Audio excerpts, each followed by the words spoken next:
Good evening everyone. My name is Satakshi Sharma. My main subject is history. So today we shall study about the historical sources or the sources of history, which is the basic foundation for our history subject, right? So before getting into the topic, I would like to know that what do you understand by the history subject? See, what is history? History is related to the past. Whatever had happened, the battles and the dynasties, empires, the treaties that were signed, there were so many things which is related to the past that we have studied in the history subject. Okay, so now come back to the topic. Classification of sources are divided into two types: archaeological source and the literary sources. Archaeological sources are the sources which we get from the excavations, from digging up of the particular sites. There is a particular department for this work which is namely ASI, Archaeological Survey of India.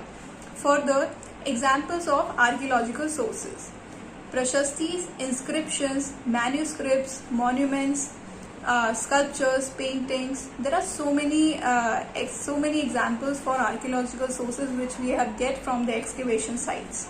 Okay, so number one, inscription. What do you understand by inscription? See, inscriptions are the engravings on the hard surface, for example on wood, stones and the walls of buildings. There is a study of inscription. Study of inscription is known as epigraphy, and there are so many inscriptions which we have found from the excavations. And there are examples of inscriptions are Junagadh inscriptions of Rudraman, Hathigumpha inscription of Kharve, and there are many more.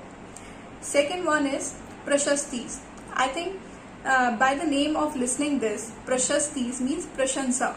Okay, in the praise of king, like their achievements, like their winnings of wars, and the particular things which is related to their dynasties. Okay, these are come under the prashastis. There is one famous prashasti, namely the Prayag Prashasti. Okay, so this is about the archaeological sources. Next one is literary. Now come back to the literary sources on the other side. Literary sources are the sources which is written in form. Okay, and these are also further divided into two: religious sources and the non-religious sources. Religious sources are the sources which is related to the Vedas, like the four Veds: Rig Ved, Yajur Ved, Sam Ved and Atharva Ved. Upanishads, the great two epics Ramayana and Mahabharata, Tamil epics Shilpadigaram, Manimekalai, Jain text, Buddhist text, Puranas. These all are comes under the religious sources. And on the other side, non-religious one, which is related to the social, political and the economic life of that time.